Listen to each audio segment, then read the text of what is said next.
Líder Visa presenta.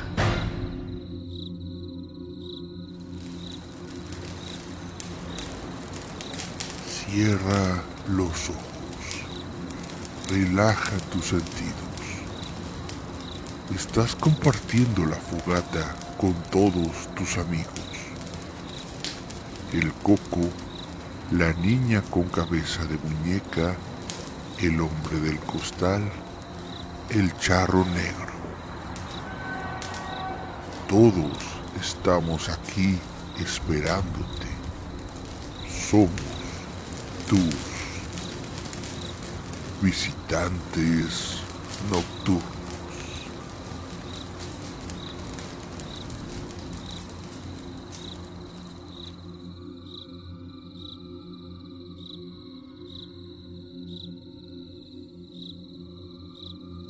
Hola, yo soy Eric Contreras Ayala y esto es Visitantes Nocturnos. Nos encontramos en nuestra serie especial de 31 noches de Halloween, en donde todas las noches de octubre vamos a estar hablando sobre cómic de horror. El día de hoy, la noche de hoy, nos toca una historia bastante interesante que se llama Un cesto lleno de cabezas. En inglés, A Basket Full of Heads. Lo vamos a platicar el día de hoy, si les parece bien. Comenzamos. Basket Full of Heads es una serie limitada de cómics de terror estadounidense, escrita por Joe Hill, dibujada por Leo Max y Reiko Murakami.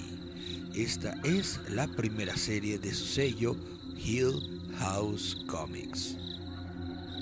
Esta serie sigue a John Branch, quien intenta rescatar a su novio secuestrado con una canasta y un hacha mágica.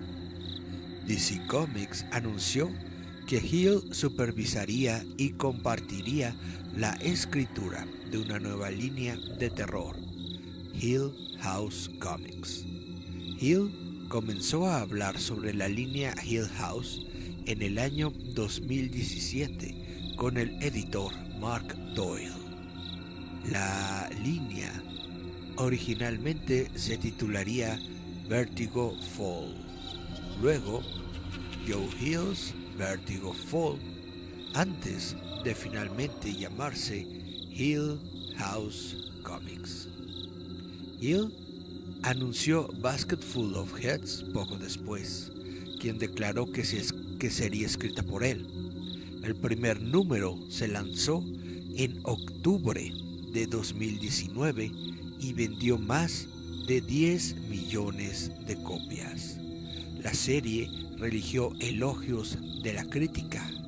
La escritura de Hill, el arte y el humor negro fueron todos elogiados.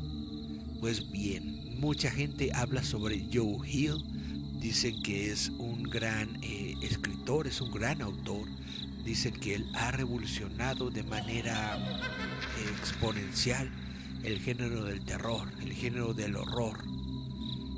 Pero ¿quién es? ¿Quién es Joe Hill? Grace Solórzano nos saluda. Hola Grace, ¿cómo estás? Espero que te encuentres muy bien, en compañía de todos los tuyos, tranquila y en casita, espero. Bueno, ¿quién es Joe Hill, señores? Ni más ni menos que Joseph Hillstrom King, mejor conocido como Joe Hill. Es un escritor estadounidense, creador de cómics, afamado por renovar los géneros de terror, fantasía oscura y ciencia ficción.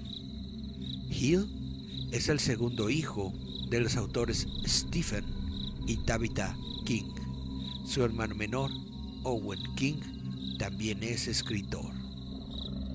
Joe Hill nació en el año 1972, siendo hijo de los escritores Tabitha y Stephen King.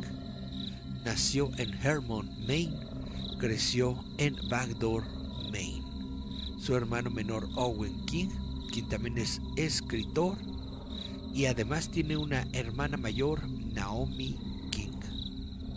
A los 9 años apareció en la película de 1982 Creepshow, que fue dirigida por George Romero, que protagonizaba y fue escrita justamente por su padre Stephen King. Hill escogió usar una forma abreviada de su nombre de pila en 1997, a partir del deseo de tener éxito basado solamente en sus propios méritos, en lugar de ser conocido como el hijo de Stephen King. Después de lograr un grado de éxito independiente, Hill públicamente reveló su identidad en el año 2007, después de que un artículo del año anterior en la revista Variety revelara su identidad. Joe Hill es el único destinatario de las becas de la comunidad Ray Bradbury.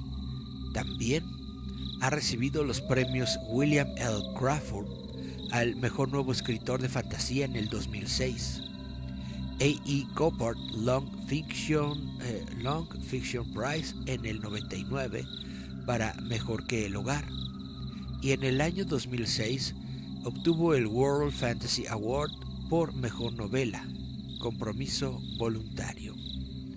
Sus historias han aparecido en una variedad de revistas, como la revista Subterránea, Postdatas y Atlas Planos Literarios. También en muchas antologías, incluyendo El Gran Libro de lo Mejor del Nuevo Terror y la Mejor Fantasía y Horror del Año. Hill es también un gran amante de los cómics y de la novela gráfica. Gracias a la ayuda del dibujante chileno Gabriel Rodríguez y de sus propios guiones, ambos comenzaron en el año 2008 con el proyecto de creación de una serie de cómics llamada Lock and Key. Dichos cómics han sido publicados por IDW Publishing en los Estados Unidos y por Editorial Vanini en España, la Editorial Arcano IV en Chile. En 1999, Joe Hill se casó con Lenora King, a quien conoció en Vassar College. Ellos tuvieron 3 hijos. El mayor de ellos, Ethan King, ahora es actor. La pareja se divorció en 2010. En el año 2018 se volvió a casar, ahora con la editora Gillian Redfin de Goldsang Publishing. Pues bueno, ahora lo saben. Joe Hill es justamente el hijo de Stephen King, pero esta es una persona a la que no le ha gustado vivir en la sombra de su padre. Él quiere obtener sus propios méritos y por eso cambió su nombre, a pesar de que pues ya muchas personas, prácticamente todo el mundo, sabe quién es él. Él tiene varias novelas, por ejemplo El Traje del Muerto, Cuernos, Nosferatu y Fuego, The Fireman. Algunos cuentos como Fantasmas, Tiempo Extraño, A Tumba Abierta y por supuesto cómics. El más famoso quizá de los cómics de Joe Hill es Lock and Key. También se encuentra Kodiak, La Capa, Thumbprint, Espectro o Rat, Shadow Show, Tales for the Dark Side, Plunge, Sea Dogs, Dying is Easy y por supuesto del que estamos hablando hoy, Basket Full of Heads, un cesto lleno de Cabezas, una miniserie que fue ilustrada por Leo Max. También en 23 de septiembre, en la 31ª convención FantasyCon, la Sociedad Británica de Fantasía, British Fantasy Society, adjudicó a Hill el primer premio Sidney J. Bonds como mejor nuevo escritor. La primera venta profesional de Hill fue en 1997. En sus trabajos aún no publicados está uno parcialmente completado con su padre, pero solo la oscuridad me ama. But only darkness loves me. Este trabajo se apoya en los trabajos de Stephen King en la unidad de colecciones especiales de la biblioteca de Raymond H. Fogler en la Universidad de Maine, en Orono, Maine. Pues bueno, esto es a grandes rasgos sobre el autor Joe Hill. Y vamos a ver si tenemos algún mensaje. Dice Grace Solózalo, jijiji, Joe Chill, el que desvivó a los padres de Batman. Exactamente, justamente en él estaba pensando y se me fue la onda. Chan, chan, chan. Pero bueno, no les voy a contar toda la historia de Basket Full of Heads, porque también es mi intención pues incentivar la lectura, hacer que busquen estos cómics y que quizá les gusten. Pero les voy a contar un poco de la trama, por supuesto. Resulta que durante el mes de septiembre de 1983, en la isla Brody, en Maine, June Branch conoce a su novio Liam en un puente colgante. Liam es un empleado de verano del departamento de policía local que está terminando su último turno. Mientras hablan sobre su futuro, Liam relata un incidente en el que había respondido a un suicidio en ese mismo puente a principios de ese verano. June y Liam son detenidos en el lugar de una aparente fuga de prisioneros de la prisión de Shawshank. Exactamente, la misma prisión de Shawshank Redemption. ¡Don chan chan! June se encuentra con el jefe de policía Wade Clawson y el concejal de la ciudad Ned Hamilton.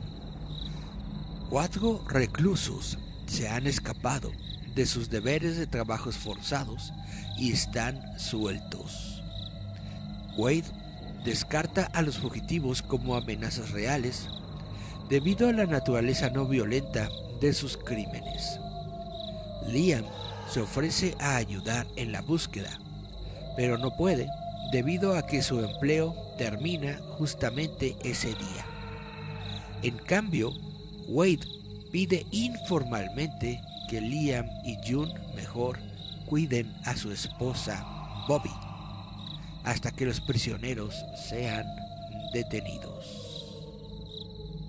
Al llegar a la casa del jefe, June conoce a Bobby, su hijo Hank y la criada Gabby. Hank es un estudiante de Harvard que trabaja como asistente del Congreso. Mientras visita la casa, June se entera del interés de Wade por la cultura nórdica y su colección de artefactos vikingos, incluida una hacha de batalla ornamentada. Mientras cenan con los Clawson, el grupo se entera de la muerte de Noel Flanagan, uno de los oficiales de Wade. Wade les informa que cree que Noel se cayó y murió al intentar evitar que los reclusos fugitivos huyeran usando un bote robado. Bobby y Hank se van a informar a la esposa de Noel y le piden a Liam y June que vigilen la casa mientras ellos no están. Más tarde esa noche, la pareja se asusta por el sonido de alguien que entra en la casa. Liam le pide a June que se esconda mientras él investiga. Mientras se esconde, June se da cuenta de que los reclusos han estado en esa casa. June logra evadir a los invasores, pero pronto se va a investigar cuando escucha a Liam gritar de dolor. Se sorprende al encontrar signos de lucha y un dedo amputado. June se enfrenta a uno de los reclusos, Salvatore Sal Puzo. Sal se ha quedado atrás mientras los otros reclusos han secuestrado a Liam para buscar un objeto desconocido. June toma el hacha para su protección, mientras Sal la amenaza con una pistola. Al mismo tiempo, la tormenta en curso deja sin electricidad a toda la isla. June logra emboscar a Sal y usa el hacha para matarlo. June se sorprende al descubrir que Sal sigue vivo, como una cabeza cortada. Rescata la cabeza de Sal de flotar en el mar. Dejando de lado su incredulidad, interroga a Sal sobre sus intenciones. Sal le dice que él y sus compañeros de prisión escucharon que Liam había robado una gran cantidad de dinero de la víctima de suicidio que había mencionado anteriormente. Escéptica con esta historia, June se lleva la cabeza de Sal con ella en una canasta y se va a buscar ayuda. Encuentra a Ned cerca con su camioneta. Escondiendo la cabeza de Sal, le explica su situación a Ned. Ned acepta llevarla a buscar ayuda y le ofrece un impermeable. La pareja se ve obligada a detenerse para limpiar un árbol caído en la carretera. Mientras June usa su hacha para limpiar el árbol, Ned se sorprende al encontrar la cabeza cortada y amordazada de Sal en la canasta. Al mismo tiempo, June encuentra un par de tijeras de podar ensangrentadas en el impermeable de Ned y deduce que estas fueron usadas para cortar el dedo de Liam. Ned ataca a June con una cadena e intenta matarla. June logra matar a Ned y pronto descubre que Ned todavía vive con solo su cabeza también. Ned profesa su inocencia y afirma que solo estaba actuando en defensa propia cuando descubrió la cabeza cortada. Esto llena a June de dudas sobre sí misma. June utiliza la camioneta de Ned para conducir hasta la ciudad, con las cabezas aún vivas en su canasta.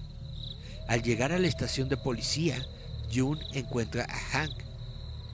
June le cuenta su historia a Hank, omitiendo, obviamente, los aspectos sobrenaturales.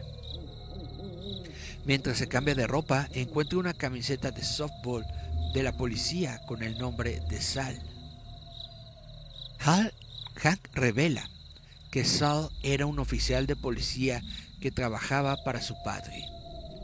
Hank atrapa a June en una celda de la cárcel y le exige que revele la ubicación de la cinta que le pertenece a Liam.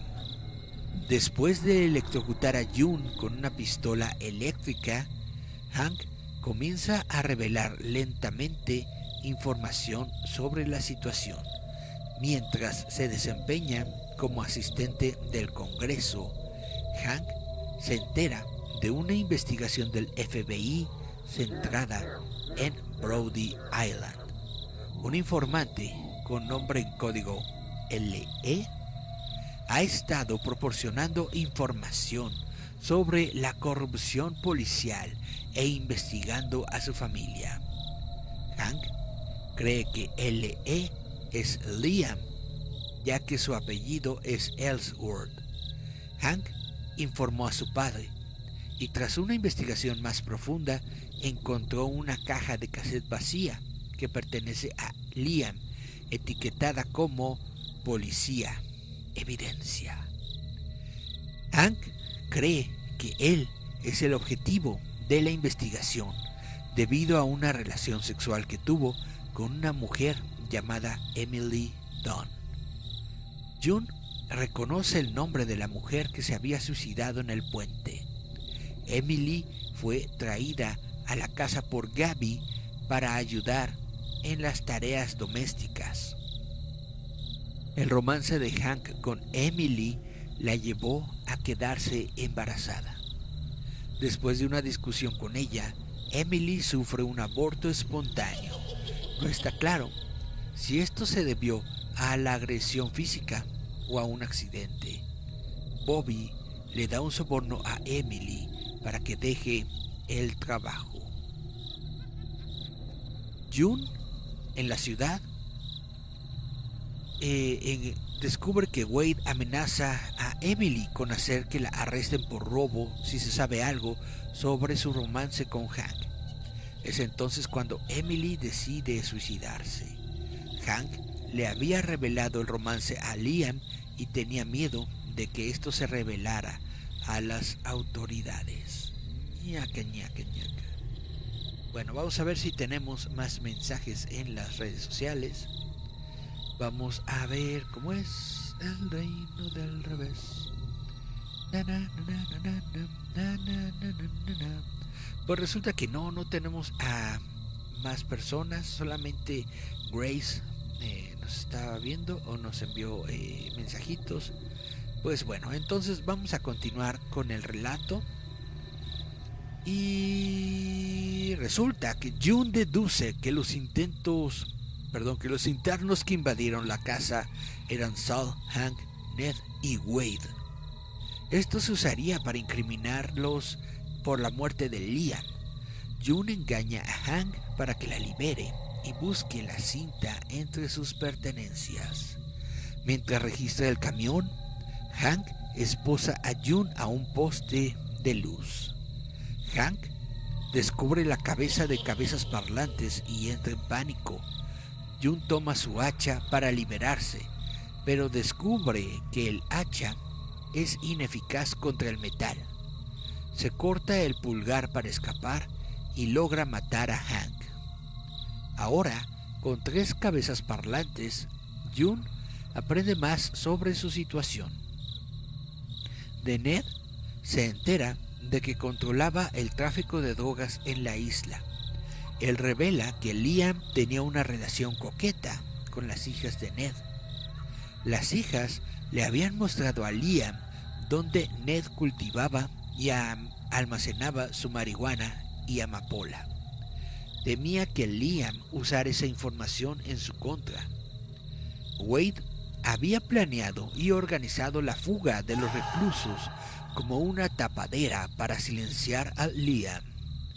Noel había intentado intervenir y fue asesinado por Sal. Se revela que la participación de Sal se debió al miedo a que Liam lo denunciara como homosexual. ¡Chun, chun! ¿Se dan cuenta de que los nombres son Liam y Noel? Como los Gallagher. ¡Wow! Bueno, June obliga a Hank a llamar por radio a Wade para que lo desvíe de su casa flotante donde tiene retenido a Liam. June llega a la casa flotante y encuentra a Liam torturado, pero vivo. Ella es atacada por Wade, quien fue alertado por un mensaje codificado de Hank. June pierde su hacha por la borda. Wade deja inconsciente a June, le ata a un ancla y la arroja por la borda para que muera. Al hundirse en el agua, June se sorprende al ver que está rodeada por los cadáveres de los reclusos desaparecidos. June logra liberarse utilizando el hacha y nada de regreso al bote. Mientras habla con Liam, Wade finalmente se da cuenta de que Liam le ha sido leal en todo momento y que él no es el informante. Wade revela que se dice que el hacha de June ha estado utilizando fue utilizada para cortar a Odín de Yggdrasil, el árbol del mundo. Se dice que esta hacha trae vida, no muerte. Wade expresa su pesar por la situación, pero aún tiene la intención de matar a Liam. Jade ataca a Wade y divide su cuerpo en dos, dejando un brazo unido a su cabeza y torso. Liam le revela que Wade tiene un anillo de compromiso destinado para ella. Wade revela que Liam efectivamente le había robado el dinero a Emily Dunn. También revela que Emily todavía estaba viva después de su intento de suicidio, pero que Liam había dejado que Emily muriera para recuperar el dinero. Liam lo admite y comienza a justificar que era mejor que Emily estuviera muerta. June mata a Liam entre lágrimas en represalia por sus mentiras. June quema el bote con los restos aún vivos de Wade y Liam a bordo. Se va usando el auto de Liam y se ríe con incredulidad cuando encuentra la cinta y lee la etiqueta de evidencia vital de la policía. Bueno, el final de la historia no se los voy a leer. Básicamente les he contado pues la gran mayoría, porque es en realidad una historia muy corta, es una miniserie. Espero que la lean, espero que les llame la atención y que pues le den una oportunidad. Esta es tan solo una de las tantas obras que tiene justamente Hill, y espero que puedan verlas. Hill y Mark Doyle, quien fue el último editor de Vértigo, estaban hablando sobre cómics de terror en general. Entonces se me ocurrió, le dije a Mark, ¿por qué no intentamos hacer nosotros eso con los cómics? Podemos tener un estudio de cómics que haga básicamente lo mismo que Blumhouse hace para la pantalla. Y pensó que era muy buena idea, así que decidimos hacerlo. DC Comics comenzó a descontinuar Vértigo Comics. Se introdujeron dos nuevos sellos, DC Black Label y Hill House Comics. Hill House Comics está supervisada por Joe Hill, quien anunció la serie debut Basket Full of Heads. Esta fue escrita por Hill y dibujada por Leo Max y Reiko Murakami. Hill describió la serie como mitología nórdica y terror. Este cómic fue lanzado por DC en octubre del año 2019, vendiendo más de 1 millón de copias.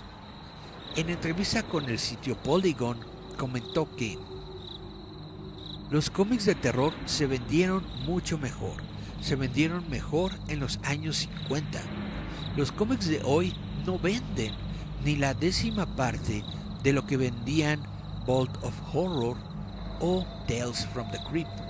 Por supuesto, esto fue antes de que el Congreso y los psicólogos unieran fuerza para hacer que los cómics volvieran a ser aburridos. Pues bueno, justamente de estos terrores, la bóveda del horror y cuentos desde la cripta, vamos a estar hablando nosotros también en estas 31 noches de horror. Y bueno, a lo que Hill se refiere es a un evento que surgió en los Estados Unidos por allá de los años 70, en donde el Congreso de los Estados Unidos prohibió los cómics de horror. Dijo, no puede ser, toda esta inmundicia está afectando las mentes de nuestros hijos. No vaya a ser que les empiece a dar el chuchún y tomen armas y se vayan a las escuelas y comiencen a matar gente. No dijeron eso, pero básicamente. Entonces,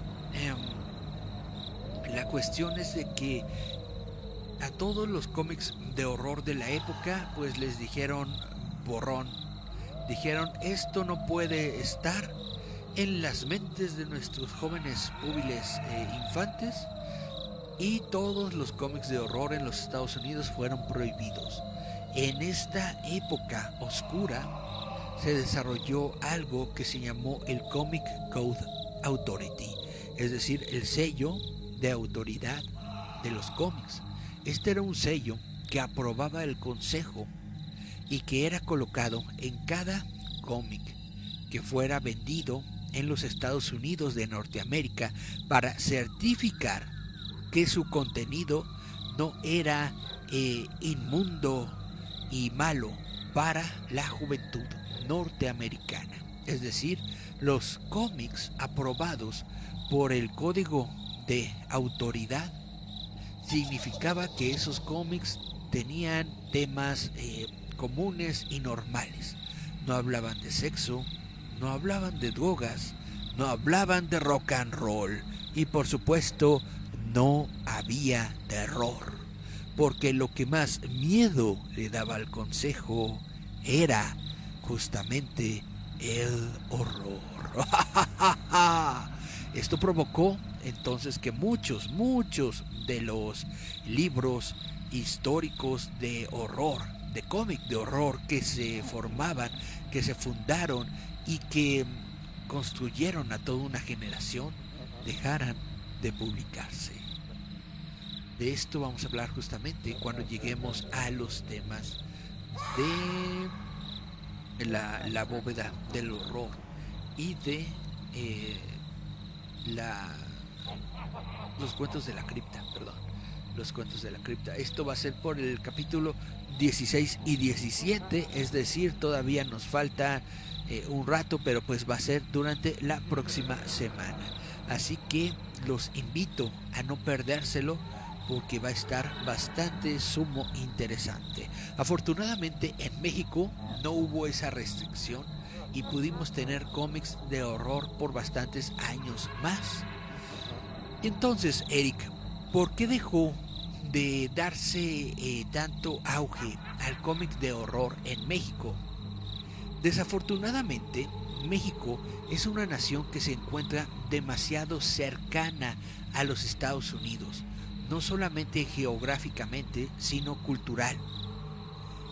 En cuanto en los Estados Unidos comenzaron todos esos rumores del Congreso de que el horror está afectando a nuestros niños, debemos salvarlos de toda esta pobredumbre que les estamos infundiendo en los puestos de revista, pues resulta que en México hubo políticos que dijeron, caray, ¿y si sí es cierto?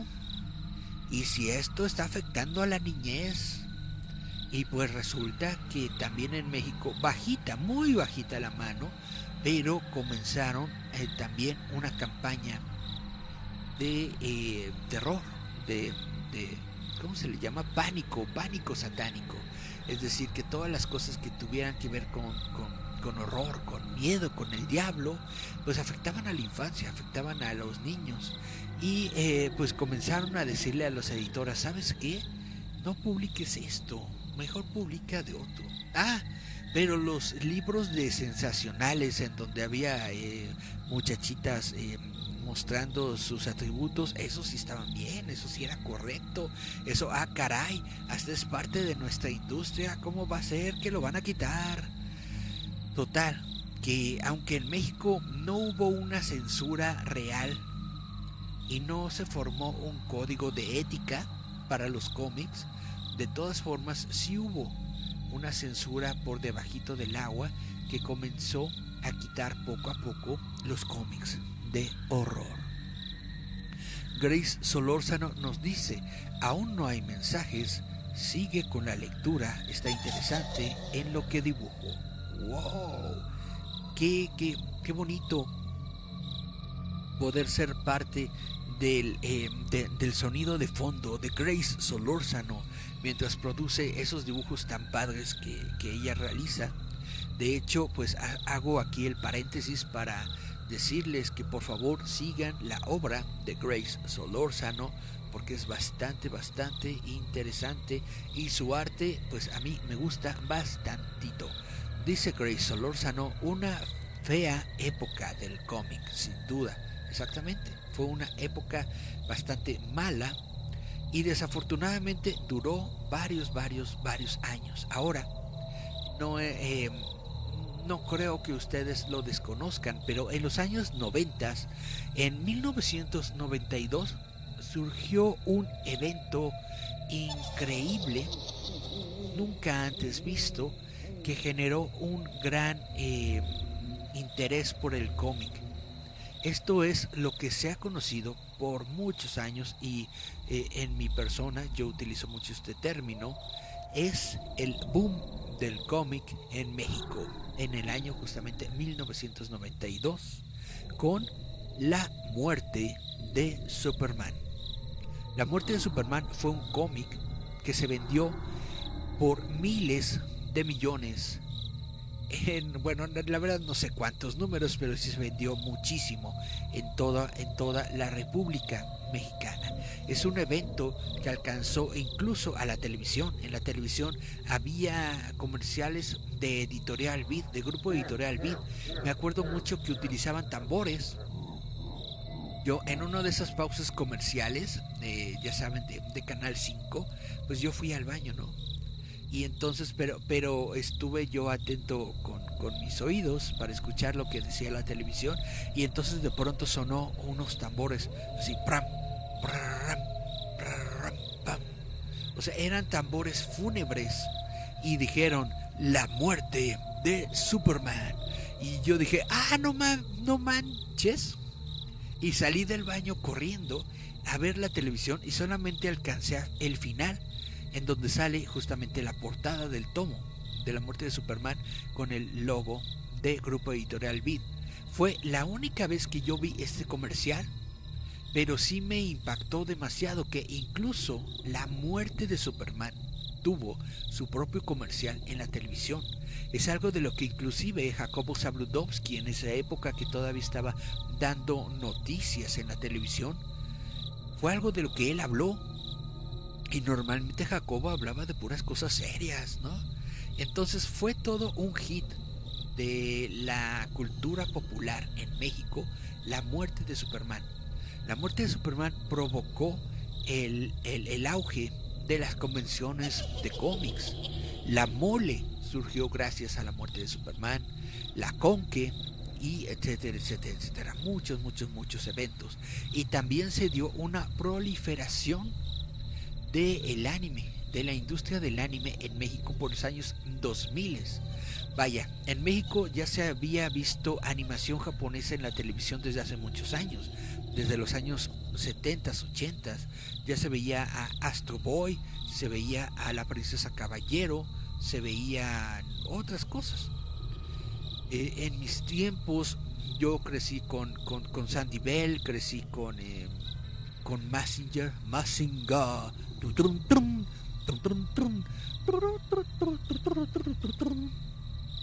y otros, otras muchas series.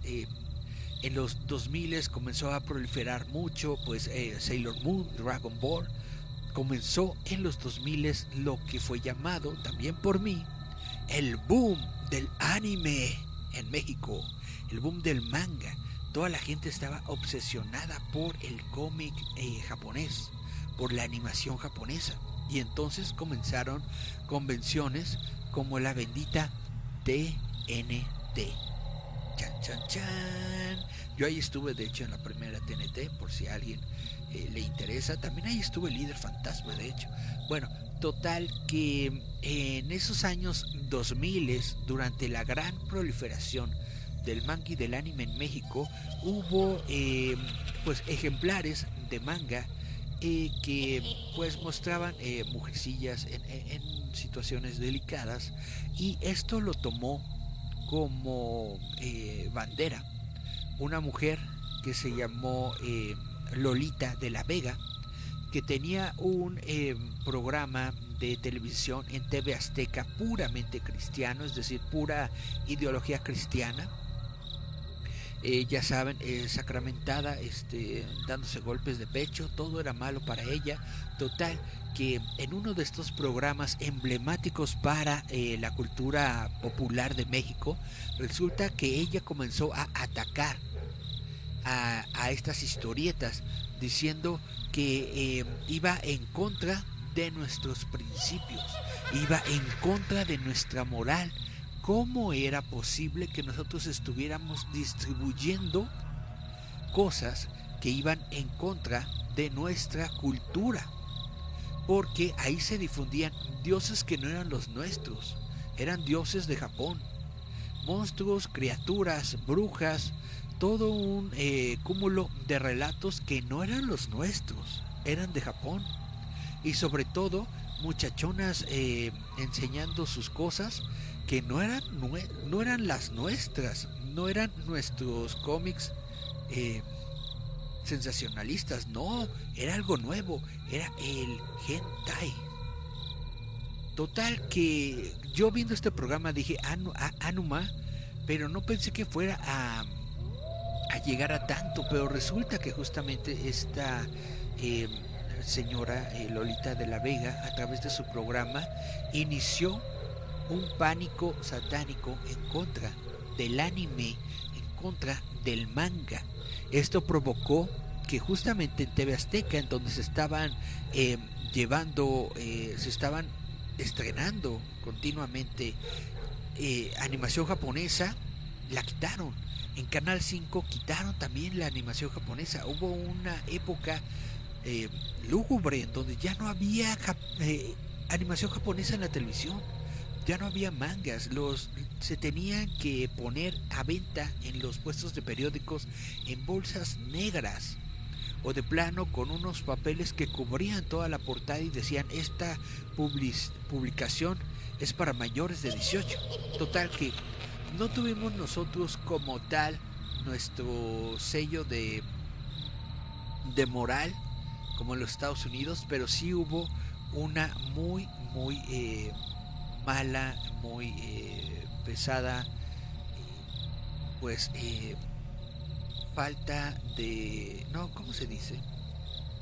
Vaya, nos prohibieron, una prohibición, exactamente, una prohibición sobre el manga, sobre el anime por varios años, y todo por culpa de esta señora, de Lolita de la Vega.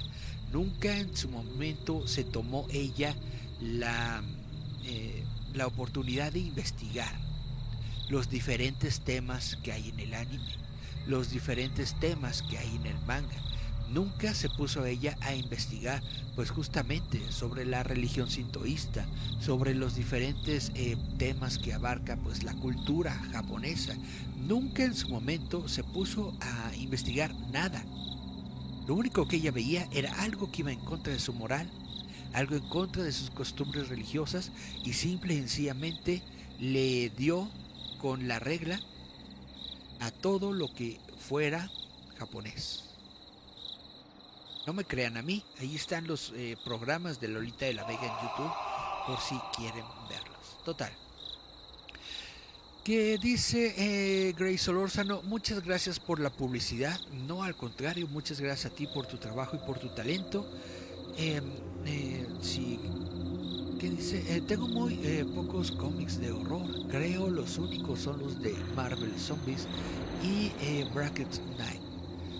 Pues está bien, digo, tampoco es una manta ni nada por el estilo. Yo simplemente pues soy una persona a la que me gusta el miedo, me gusta el horror, me gustan estas cosas pues de miedo, porque cuando yo era niño, creo que lo platiqué en el programa de ayer, por mi casa yo comencé a leer cómic porque en toda mi casa aparecían cómics, aparecían historietas de Novaro de Archie Comics, que eran de uno de mis tíos, y pues yo me ponía a leer Archie. Pero también de vez en cuando resultaba que en algún lugar supuestamente escondido, para que yo no lo leyera, supongo, estaban estas revistas llamadas Maléfico o Maléfica, Maléfica creo que se llamaban, que eran historias de horror, literalmente eran cómics de horror, en donde salían pues chavitas tal vez retratadas con muy poca ropa, pero eso no me interesaba. Lo que me importaba eran las historias. Eran historias de leyenda, eran vampiras, eran brujas, eran monstruos, eran científicos locos, era una total variedad de historias de horror que yo leía tranquilamente como si nada en mi casa, pues cuando yo estaba pues en época de primaria, básicamente desde cuarto año, quinto año, tal vez un poco menos, no sé. Pero desde que yo era niño, yo recuerdo que veía estas cómics de horror en mi casa. Yo fui una persona pues que básicamente se crió, pues no digo completamente aislado, pero sí estuve solo una buena parte de mi vida, porque todos los adultos de la casa trabajaban, tenían cosas que hacer, tenían universidad, estudios, bla bla bla. Entonces básicamente yo me pasaba solo en la casa un buen de tiempo. Estaba yo solo pues generalmente unas 6 horas. Y pues justamente mi educación venía de la televisión. A mí me educó el tío Gamboín, netamente lo digo, y la gente pensará que es broma, pero pues el tío Gamboín era la única persona adulta que había en mi casa en la televisión. Sí, de vez en cuando tenía una abuelita que iba a verme, o tenía tías que iban a visitar, cosas así. Digo, no todo el tiempo estuve yo solo, pero sí la mayor parte. Entonces, pues en ese tiempo en el que no había nada que hacer, yo lo que hacía era pues básicamente ponerme o a ver televisión o a leer, porque tenía una colección de cuentos infantiles muy grande en un librero. Entonces cuando yo estaba aburrido, simplemente tomaba un libro y me iba a una esquina de la habitación de mi mamá, que tenía una ventana. Bueno, pues todavía la tiene, ¿no? La casa todavía existe, tiene una ventana con luz, y entonces yo me acurrucaba ahí en esa esquinita, tomaba mi libro y aprovechaba la luz natural del sol pues para ponerme a leer toda la tarde. Y también, como les digo, pues leía estos cómics. En fin, por eso soy alguien tan ñoño. En fin, dice Grace Solórzano: tengo el manga de Berserk. Wow, ¿cuenta como cómic de horror? Por supuesto. El cómic de horror abarca todos los países, todos los géneros. Manga, manhwa, historieta, como tú le quieras llamar, la verdad es que todo es exactamente lo mismo.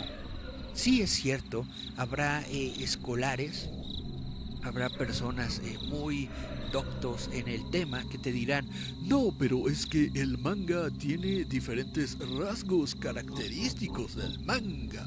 El manga tiene definidos estilos de brochas, definidos estilos de fondos. O sea, no lo puedes tú poner al mismo nivel del cómic norteamericano. Y yo digo, la manga, ¿qué? Porque todo es lo mismo, es una manera gráfica de contar historias. Es diferente porque las culturas humanas son diferentes, pero en su diferencia son una unidad, son lo mismo. El cómic, el manga, la historieta, el tebeo, el pepín, como le quieras llamar, son historias dibujadas por alguien, así, tal cual. Es comunicación gráfica, es lo mismo. Entonces, para mí no hay distinción entre manga y cómic. Para los eruditos sí la hay, para mí no. Dice, es que yo soy más de cómics de superhéroes. Ah, yo también. Y lo vuelvo a decir, justamente por nuestra proximidad con los Estados Unidos, pues lo que más nos llega son cómics de superhéroes. Me llevaban justamente a las tiendas, me llevaban a Sanborns, en realidad. Me llevaban a Sanborns y obviamente pues a cenar, a comer, una cosita así, ¿no? Y a la salida pues yo normalmente esperaba que me dieran algún regalito. Y lo que yo hacía era que me iba directamente a los stands de revistas. Y ahí me encontraba todo un estante repleto de cómics de superhéroes. Entonces lo que yo crecí leyendo fueron cómics de superhéroes. Gracias. Era Spider-Man, era Superman, era Batman, todas esas historias. Estaban en inglés. Y pues yo los leía sin saber inglés. O sea, me sabía unas palabras pues porque me enseñaron inglés desde la primaria, ¿no? Entonces palabras que ya me sabía pues más o menos por ahí. Y de hecho yo le atribuyo al cómic, a leer cómics, pues que haya yo podido aumentar mi capacidad de, de leer y de aprender el idioma inglés, porque yo quise aprenderlo a través de que yo quería leer cómics, yo quería entender la música. Yo escuchaba la música de los Beatles y siempre me gustó, pero entonces dije, ¿qué dicen las letras? Vamos a tratar de aprender las letras. Y entonces justamente en la secundaria mi profesor de inglés me ponía música de los Beatles, bueno, a todo el grupo, ¿no? Pero pues básicamente estoy contando cómo yo aprendí. Yo me ponía en la música de los Beatles y pues yo me ponía la canción una y otra y otra y otra y otra vez hasta que comenzaba a recordar cómo se pronunciaban las palabras, cómo se decían. Además el inglés de ellos era bastante cool para mí porque era un inglés británico, era un inglés de Liverpool, ¿no? Entonces era como que más, o sea, así como si fuera un frejita, güey, así como con una papa en la boca, así, pero en inglés. Entonces a mí me gustaba mucho, me entretenía mucho aprender inglés. Y bueno, por eso también yo crecí pues consumiendo cómics de superhéroe. Porque a lo que había así a reventar en los Sanborns. Dice Grace Solorzano, el tío Gamboín y el gato GC, sí, ellos eran mi compañía. Dice Grace Solorzano, ¿conoces el cómic de Crosset? Crosset. Eh, la verdad es que he escuchado de él, pero no lo he leído. Sorry. Dice, tengo 3 tomos ya dibujados por mí de Diana Cross. Ah, se me antojó hacer mi crossover. Qué padre, qué padre. Ojalá pues sigas con esto y ojalá nunca lo pierdas. Yo era una persona que me dedicaba a estar dibujando y estar haciendo también mis crossovers y cosas así. Y últimamente ya no lo he hecho, últimamente ya dibujo muy poco. Y pues ¿por qué? Pues no sé. En algún momento este corazoncito se amargó. Dice Grace, esto es, pienso igual que tú, manga, TV o historieta, cómic es lo mismo. Exactamente. También dice Grace, los Sanborns eran mis lugares de poder, jiji, ahí compré todas mis colecciones de jingles. Todas mis colecciones en inglés y español. Pues sí, es algo que yo también viví. Dice Grace, también gracias a los cómics y libros de rol aprendí inglés. Ajá. Y dice, ya con la música de Michael Jackson me pasó como a ti con los Beatles. Sí, yo siento que pues cada quien, ¿no? Cada quien tiene como que esa manera en la que le gusta la música, en la que se introduce a la música, en la que se introduce al idioma. Cada quien tiene pues sus puntos básicos. Yo fui con los Beatles, tú fuiste con Michael y pues así, pues cada quien. Dice Grace, perdón por tantos mensajes. No, no te preocupes, al contrario. Gracias por tus mensajes, porque gracias a tus mensajes yo te puedo responder y de esta manera pues hacemos que el programa dure un poquito más. Entonces te agradezco mucho tus mensajes. Y bueno, pues justamente todo lo bueno acaba, así que esto también. Vamos a darle finalidad al programa del día de hoy. Espero que les haya interesado el tema, espero que les haya gustado un poco de lo que platicamos, espero que se tomen el tiempo de buscar y conocer la obra de Joe Hill, porque pues es laureado como uno de los grandes autores actuales del cómic. Se dice que él le trajo nueva vida justamente al género de la ciencia ficción, al género del horror, del suspenso, del misterio. Entonces, ustedes se preguntarán por qué la gente dice eso. Pues para poder entender por qué la gente dice eso, qué mejor que leer su obra y darse cuenta pues de la calidad de sus historias. Entonces les recomiendo mucho que lean a Joe Hill y les recomiendo mucho esta obra que no es muy gruesa, te la lees bastante tranquilo, bastante sencillo y te da una muy buena idea del trabajo de Joe Hill, que se llama Una canasta llena de cabezas, A Basket Full of Heads. Se los recomiendo mucho, espero que puedan darle un poco de su atención. Y bueno, pues esto es el programa de hoy. Yo fui Eric Contreras Ayala, les agradezco mucho.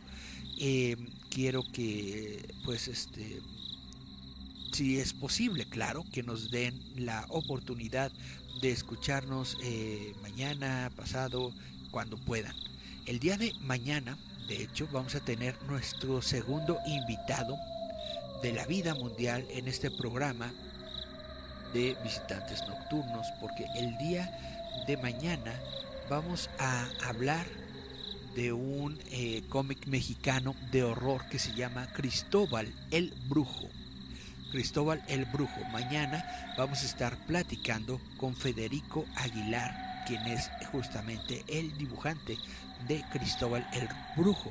Nos va a hablar sobre su obra, sobre cómo conseguirla, qué fue lo que le pasó a Cristóbal el Brujo, porque ya no ha salido más, y todos los pormenores de esta gran obra las van a escuchar el día de mañana a las 10 de la noche. Mientras tanto, yo me despido sin antes recordarles que estos son las 31 noches de Halloween, porque para mí, para nosotros en roboto.mx, todas las noches, siempre es Halloween.